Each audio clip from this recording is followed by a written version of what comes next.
A man knocked on my door at midnight. He gave me a horrible choice. Today marks my 40th birthday on this earth, and rather than contemplating how to deal with the typical midlife crisis, I'm deciding whether or not my time here has ended. It's sort of a family curse, for as long back as my family tree stretches, the men of the family never make it past the age of 40. It even goes as far as saying each of them have died exactly on their birthday. At least that was the case for my father. I was in the middle of college when I got the call they'd found the athlete of a man lying dead on the front porch from an apparent heart attack on his 40th birthday. My uncle suffered the same fate a couple of years later, as did my brother, who died about 5 years ago. Based on the evidence, I'd say there's some merit to the supposed curse, but as with every rule, there's an exception in this case. It's my granddad. Even as a kid, I always looked up to him, not only vertically, but as a role model. In fact, our birthdays were only a few days apart, so we usually saw each other around that time. He had this aura surrounding him, like an invisible shield that prevented anything malicious from getting too close. Everything he did with purpose, and with an undying smile on his face. Only once did he ever break his perfect facade at my father's funeral, but even then he seemed more disappointed than he did sad. Year zero. That's what he called his 40th birthday. For him, it marked the true beginning of his life, creating jokes about his age, claiming he just turned 5 years on his 45th birthday, and so on. Once I reached adulthood, his demeanor changed ever so slightly. As he approached me for what he called some manly advice, he sat me down, handed me my first official beer, and started talking.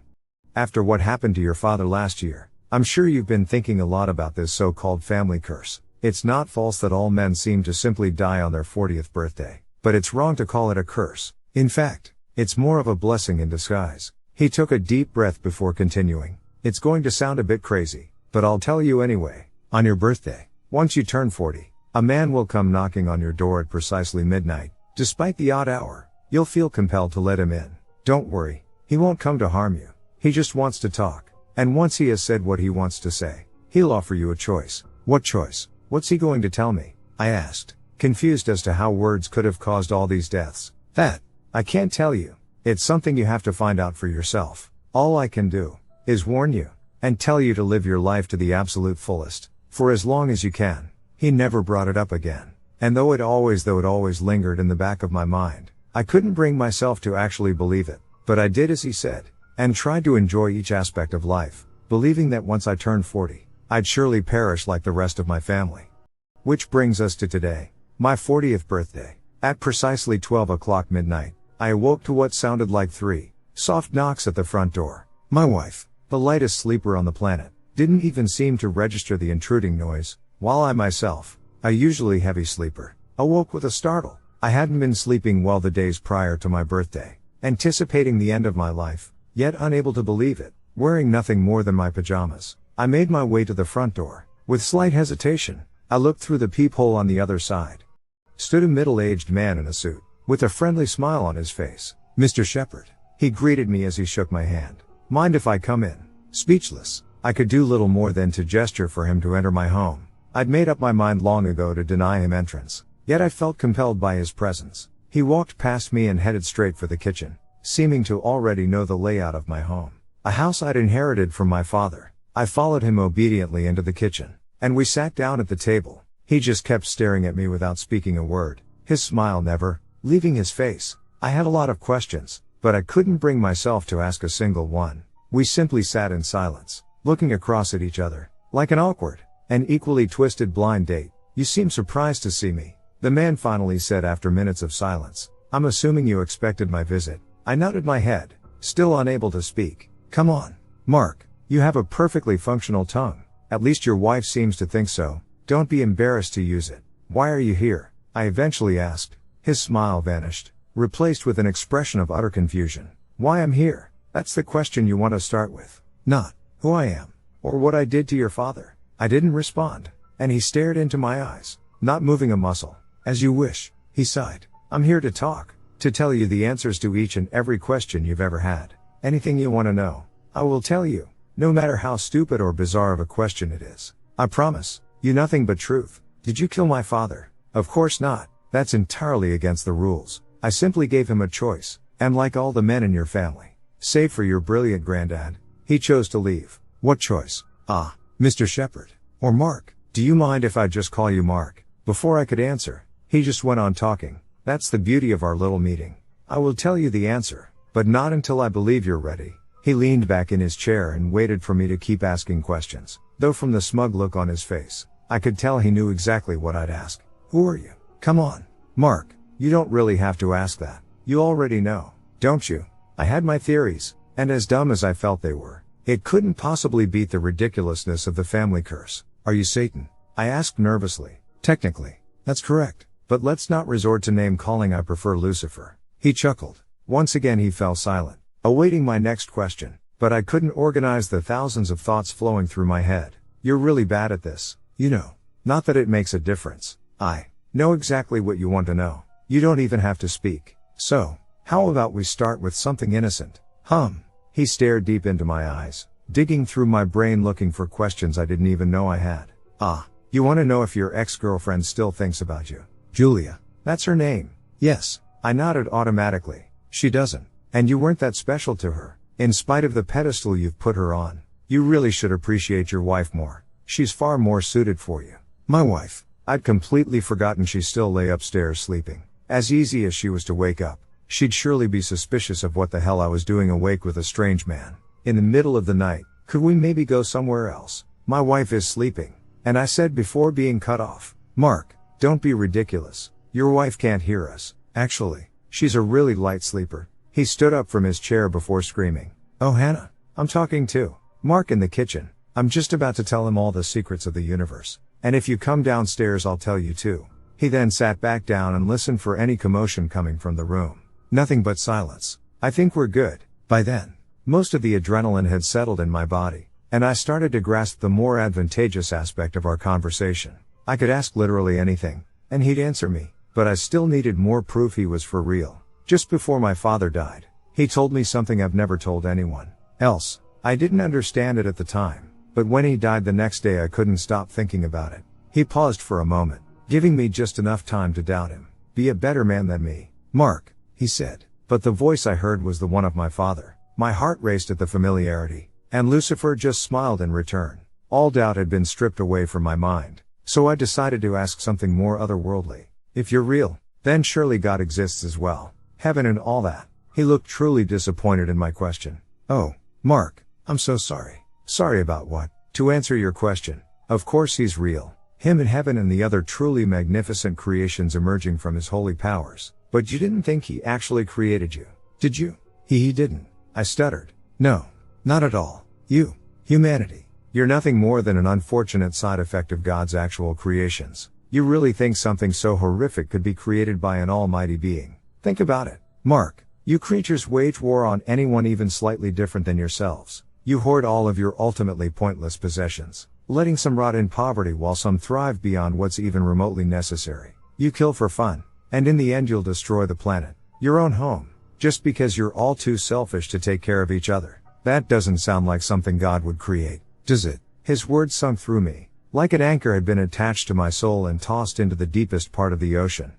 There are good people here too. It's not all that bad, I argued. You're right. There are plenty of good people around here, but none of them are truly great. Not a single one of you is able to see the bigger picture. He stood up from his chair and started to pace around, as he lectured me on the futile nature of human beings. In the grand scheme of things, nothing you ever do here matters. In the end you'll all turn to dust floating around in the empty void you've so affectionately called space. He finished. I felt crushed. I thought of my wife, the fact that we'd both one day die, and whatever feelings we had would be erased as the meat on our bones rotted away in the ground. Our jobs, working to provide a function for society, all of it was a pointless task, only serving to extend the inevitable end of our world. So, what happens when you die? He finished my question for me. Yeah, do we end up in hell? No. You just stop existing. The little fragment of divine power within you, the one you think is worth to be called a soul, is harvested by my workers. We need the fragments to make more desirable beings. He paused, reverting his attention towards my fridge. You'll probably need a few minutes to process. Do you have anything to eat? He helped himself to some cold chicken casserole my wife had cooked as a pre-birthday dinner. So, what do you do then? Since God has left, apparently leaving you behind with the rest of us. He laughed with his mouth full of chicken, a few pieces of meat flying across the room. I didn't stay behind. I choose to remain here, Someone has to make sure you guys don't revolt. You guys keep taking things that don't belong. It's only a matter of time before you figure out how to cross over. It's actually way easier than you might think. And while I'd love nothing more than a revolution, I can't leave just anyone in charge to lead it. He dug through the casserole in a matter of seconds, loudly chewing through the meat, almost moaning in pleasure as he did. Your wife truly is a wonderful cook. Mark, remember to thank her for me. What do you want from me anyway? I asked. I want to offer you a choice. Before I could clarify, the walls around us started to dissolve. The ground cracked beneath our feet, and every piece of furniture not stuck to the wall fell through the ground. I stood up in panic and looked at Lucifer with pleading eyes, but we didn't fall with the rest. We simply floated. It wasn't long until the world around us had been erased from existence, and we stood in a gray, empty void. Where are we? I stuttered. Give it a minute, he said calmly. Buildings appeared all around us. Tall, modern architectural masterpieces, colored in bizarre mixtures of silver and blue, all stretching far up into the sky. So uniform. Nothing deviating from its neighboring design. This is utopia, Lucifer exclaimed as we suddenly found ourselves on top of one of the buildings. There were no clouds or fog to obscure the view, meaning I could look far into the horizon, seeing that the city truly did stretch on without an end in sight. Utopia? Really? Obviously not. This is my city. I made it some 100,000 years ago. It's what you people call purgatory, though I prefer to just call it the place in between, he said. You made purgatory? Yep. It's as close as humans will ever get to heaven. It's the only place that exists on the same realm at the very least. I looked around. The street thousands of feet below seemed so empty, devoid of any people. Where is everyone? In a different section. I keep expanding this place as people flow in. You see, Mark, this is what I offer you. Eternal life in this city, or to be erased, by time itself, in a few decades, quick to be forgotten by the world you once lived in. Why? What do you mean? Why? God might have given up on humanity before you were even created, but I still see your potential. Unfortunately, your belief in him still stopped most of you from accepting my offer. But you are just in the right state of religious mind to be reasonable. You see, I need you all to believe in the glorious afterlife described in your religious books. Just not too much. I could sense the malicious intent behind his offer. If he truly offered eternal life, then surely he wanted something in return. What is this potential you talk about? We're going to take back what's ours. Mark, God sure as hell isn't going to give it to you. But I will. He smiled. Within the next second, I crashed down in my chair, back in my kitchen. Without warning, we'd returned back home. That's the choice I offer you. A chance to live in the Silver City. To have a purpose, all of eternity at the tip of your fingers. But that means you'll have to die. Today. And come with me. What about my family? I'm sorry, Mark, but they're not ready. Most of them have been poisoned by their upbringing in religious households. Only a few of you are suitable for the job. He looked over at a clock on the wall. Time had passed faster than anticipated, and morning had just arrived. Well, our time is up. You have today to decide. At midnight the deal expires, and you return to your short existence. He started walking out the door, but turned around to give me one final goodbye. Oh, and happy birthday, Mark. Make sure you really enjoy this one. I felt exhausted after Lucifer left. I'd been given the ultimatum of my life. I grabbed a cooler full of beer from the fridge, at 7 in the morning, and sat myself down on the front porch. An hour later, and 2 beers down, I saw my grandfather strolling down the street, waving at me. He could see the look of defeat on my face, and sat himself down by my side. So, how did the chat go? You did talk to him, right? I just nodded my head in defeat.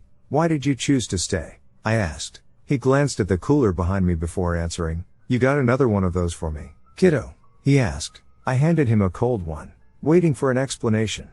I met your grandmother when we were just 18. By then my father, and his father before had both left us, so it's safe to say I was aware of the family curse. But though I didn't learn exactly what happened until much later, I promised myself I'd live life to the fullest up until my time came. I figured I would just die like all the others. So imagine how relieved I was when I was actually given a choice to stay. He took a large sip of his beer, almost finishing it in a single gulp. But why would one stay? If once we die, there's nothing left on the other side. If nothing here matters, then what's the point? Who's to say it doesn't? Just because time here is limited, does that really mean it's not important? Besides, if I have to exist in a place without your grandmother, I'd rather just cease to exist. When we got married, I promised to stay by her side forever. And that's exactly what I intend to do. I looked at my granddad in admiration. 83 years of age, at the end of his lifespan yet completely carefree. in charge of his own destiny. What about everything else he said? About God,